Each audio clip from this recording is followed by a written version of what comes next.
Consumers continue to crack open a cold one on Friday night. Why not? Boosting Constellation Brands sales in its fourth quarter. Net sales in its beer segment jumped 11% in the quarter, driven by the popularity of the Modelo Especial brand. Joining us now is Bill Newlands, Constellation Brands CEO, plus our very own executive editor, Brian Sozzi.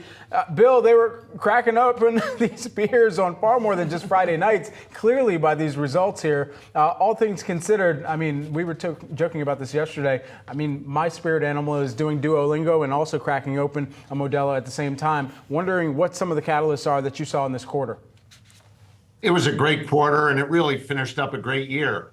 Last year, we were named by Circana the #1 CPG growth company, and that was the 5th time in the last 7 years. So clearly, a lot of people are cracking open a lot of our beverages. So we were quite pleased with it, and Modelo led the charge. As you all know, Modelo took over as the #1 beer by dollars in the U.S. last year, and it's just been on fire. It's been phenomenal. Yeah, Bill, after this week in markets, it's Brian here. I can use about 8 Coronas. I mean, it's been one hell of a week. But look, help yourself. I mean, it's a great idea. You have the email address, Bill. But look. Really, I mean, a lot of companies and leaders in packaged foods, the industry lately, have been talking about consumers pushing back on price increases. When you look at your business line by line, do you see signs of consumer caution? We don't, but part of what I think has worked to our advantage is, and we've talked about this before, we were a little more judicious over the course of the late pandemic about not over-raising our prices. In fact, we got some heat for that in some instances. But our big thing was we didn't want to lose consumers. And we have great brand loyalty, which is obviously an important part as well. So we have been relatively immune to that because of that great brand loyalty. And I think our approach to pricing over time, which has been well received at a consumer level. Bill, you talk about great brand loyalty. I'm curious just the confidence that you have right now maintaining that increased market share, whether or not, or if we do see Bud Light sales get a bit stronger, what does that more specifically then could mean for your business? Well, fortunately, we have a lot of things going in our favor. You know, Pacifico was up 17% last year. Our Chelada business was up 30% last year. We're extending our Oro business, Modelo Oro, which was our light beer with only 2 SKUs last year, was the #1 growth driver. It was terrific. So, you know, we have a lot of avenues to continue to grow our business. And now we're introducing a number of things from our innovation. Aguas Frescas, which did a phenomenal job in the Nevada test market last year, is being expanded to roughly 70% of the country. And Brian, you'll probably like this, we're testing Corona Sunbrew this year in the Northeast, and you can probably get some.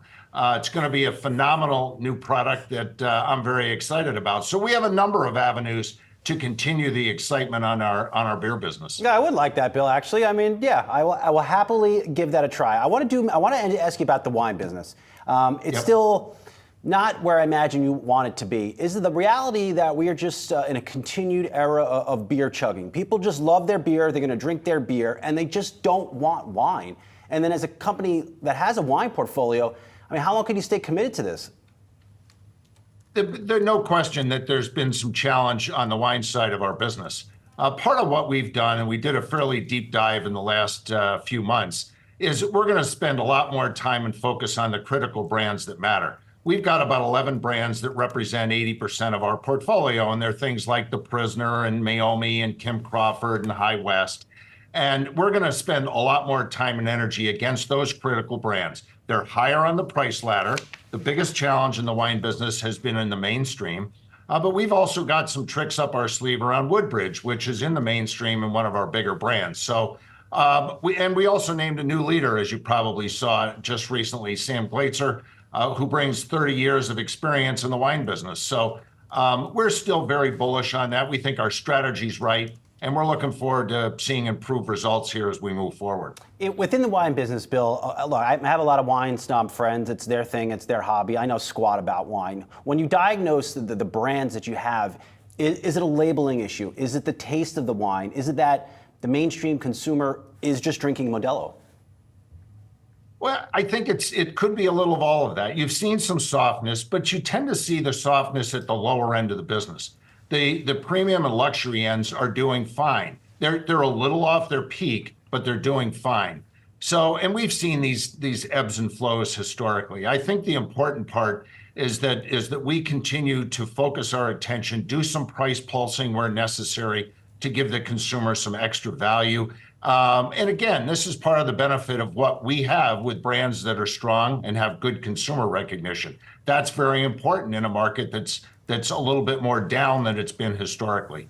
Bill, just lastly, while we have you here, a World Finance report found that Gen Zers, they're drinking on average 20% less than millennials. I wonder how Constellation is trying to get ahead of the shifting taste profiles of that next generation.